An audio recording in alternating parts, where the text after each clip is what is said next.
you think about pulling all of our troops out? Is that something that we should consider and we should do?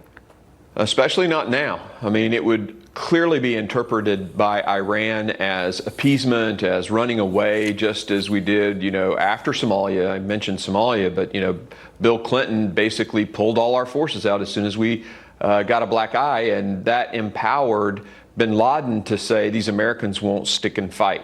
So we cannot do that, especially now. We've got to stay. What we need is Iraq to step up and be the ally that we've certainly treated them.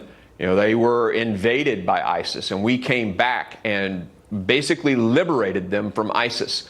So they need to do their job to protect our forces and our assets and our embassy. Yeah, and a lot of question as to why and how these protesters or these Iraqi-backed militia members were able to breach the embassy as far as they were able to. But I do want to ask you about this in terms of pulling our troops out, because I talked to Colonel Daniel Davis just a little while ago, and he said that, we should pull our troops out, and that he pointed out that would follow the example of Ronald Reagan back in 1983.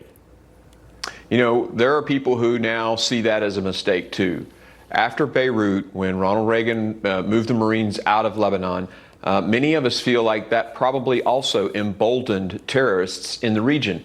I mean, you have to look at what Iran, their constitution, the Iranian constitution actually says our mission, our government exists to basically dominate the world, to expand Islamic domination of this, sort of offshoot of that faith all over the world. That's their goal. That's the purpose. And so we cannot pull out. I mean, now would be horrible. It would just empower them, embolden them. Bad idea. Yeah, and what